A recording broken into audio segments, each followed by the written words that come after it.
It's fall, there's pumpkins everywhere. It's rice, it's stock, it's butter, it's a few ingredients. It's the dish that gets all those chefs kicked off a Top Chef. Please pack your knives and go. It gets people beat up for not making it right. Look at yourself in the mirror and scream risotto. Ingredients. Risotto. Ingredients number one. What is it? Oil, chef. Rice, you fucking pillock. Italian grandmothers will fight you. It's going down. It's risotto, rizzo, whatever you want to call it. Check it out. So first thing, what I'm gonna do, I'm serving pork chop with the risotto tonight. Now, what I want to do is roast this off. Super duper simple. Hold on a second.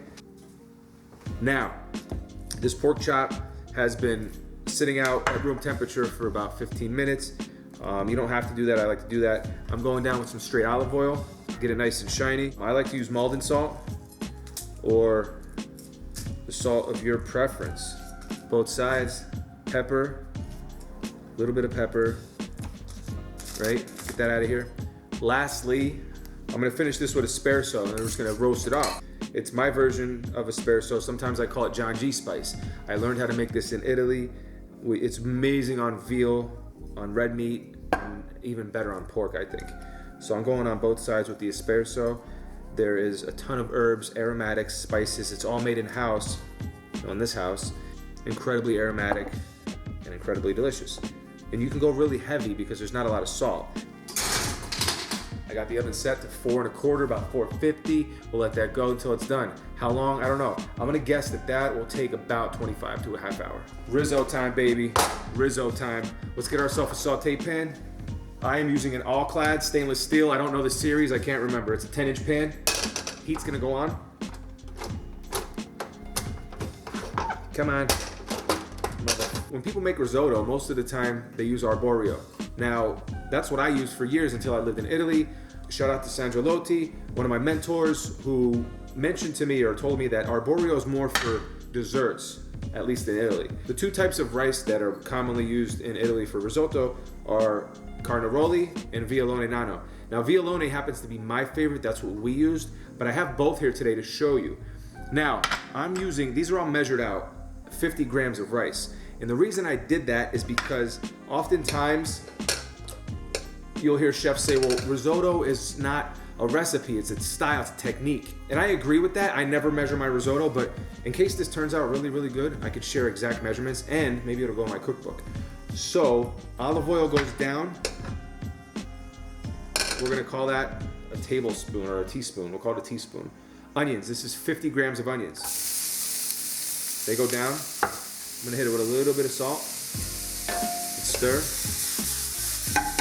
Now the salt is important at this point because that's gonna pull the moisture out of the onions. It's really important we do that. So that's gonna go on low. We're gonna let those onions sweat and get soft. We don't want any color, we just wanna pull out the moisture until they're translucent. Now at this point, those onions look nice and soft. What we're gonna do is add the rice. What do you wanna go with? Should we go with the vialone? Yeah, let's do the vialone, show them how we roll. Vialone goes in. What we're doing here is we're adding it dry to the pan and we're gonna toast it. This is called parching the rice. So when you parch the rice, you know, you're toasting it, you're kind of opening it up, you're introducing heat to the grain. Wine goes in.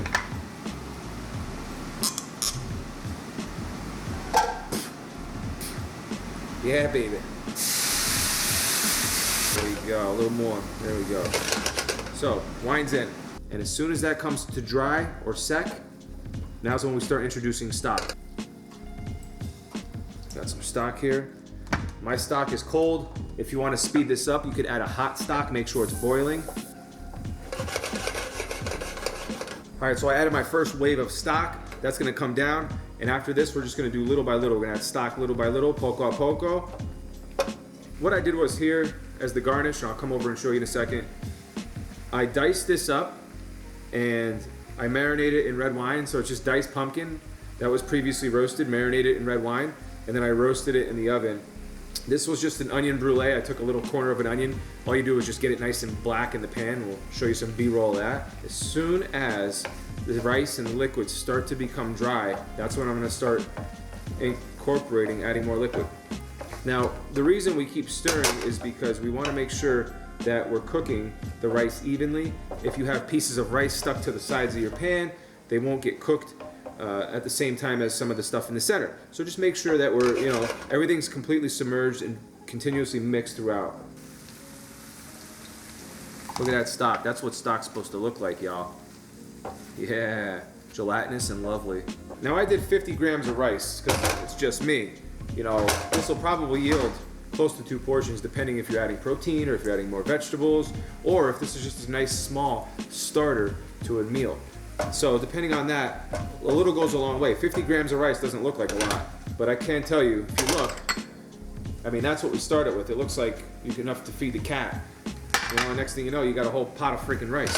So it blows up like a balloon. This is probably top 5 sauces I've ever made in my entire life. I started off with some grapeseed oil, and then I added my mirepoix, carrots, onions, celery, all rough chopped with the pumpkin, which is raw. Now, I'm adding a little salt and pepper, and I cooked it down. You want to cook it down low and slow, and you want to get that caramelization. That's going to really build that flavor in your sauce. Once you get to the point where all this stuff gets really, really nice, not burnt, but dark, we're going to add pink peppercorns, a cinnamon stick, star anise, and then finally grains of paradise. If you don't have that, you don't have to use it. Use black peppercorns. That's going to toast it, get it nice and opened up. Now I'm using a really nice French white wine. You can use whatever white wine you feel like it. This just happens to be something I had laying around. And when that comes down and evaporates, add a beautiful chicken stock. You could add beef stock if you'd like. I use chicken stock. You could use veg stock if you have it. Now let that simmer for a few minutes, and then I strained it. I'm using a chinois with a ladle. The ladle is what's going to get all those juices pushed through the sieve. Now this sauce is a reduction sauce, so I'm not using any thickeners. That's pretty much it. When I'm ready to get it plated, all I do is add butter, bring it on the heat, and do a Monte au beurre, which is just adding butter and boiling it until it thickens. Now I got clarified butter and then the pumpkin that I marinated after it was roasted in red wine. I dump it in the pan, right? And I'm just gonna roast this in the oven. 15 minutes, give or take. I encourage you guys to go get a cake tester. They sell these in your kitchen stores or online. And I like to go right into the product, let it sit there for a couple seconds, and when it comes out, I go right to my lips. And what that does is it tells me how warm it is in the center of the product. That's done. That's done. It needs to rest. In fact, I'm gonna take it off here so it doesn't overcook. Right off and right in the bowl. This is flavor, don't throw that out. The meat's resting, it needs about 10 minutes. I turn the heat down. This will take another 10 minutes at least to cook. Then we're gonna put everything together very shortly. We're almost there. Now I could throw this in the sink, or I could take a little liquid, scrape that lovely lover. Scrape it, right? Scrape all that fond off. I mean, that's money right there. You can't pay for that. You can't buy that in a pack. They don't sell that. Like literally, if they could manufacture that flavor, you'd be the next millionaire. You'd have better than the cure for the coronavirus.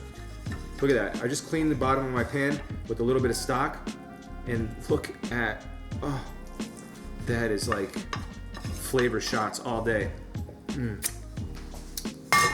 Bada bing. That's how we roll. That's how we're rolling. Look at that. That's amazing. Ladies, we're gonna go in with 50 grams of our pumpkin puree. Get that in there. Now I'm gonna take our garnish. I'm just going in with a couple pads of butter, literally. A smidget of chicken stock, and that's gonna go in the oven. All right, so what I'm gonna do is go in with some of that beautifully diced pumpkin. Throw a couple of those babies in there. I don't know, 50 grams we'll call it. Maybe even 40 grams. Finally, the last thing I'm gonna do is turn the heat up. I'm gonna hit it with our butter. Now what we do is we turn the heat off. Now in Italy they would say that you want it all'onda, so you want it to be on the move when it hits the plate. You don't want it tight, you want it loose, you want it like this. This is the way you want it, this is good. We're gonna get ready to plate here, but first we're gonna slice the most beautiful pork chop you've ever seen in your life. The ladle is a great way to plate risotto. Scoop one, and then scoop two, and then scoop three.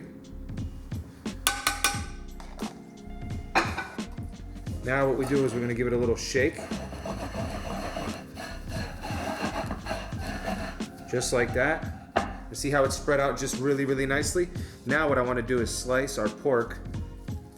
We call this the cook's treat. That's for us. 2, 3. Look at that.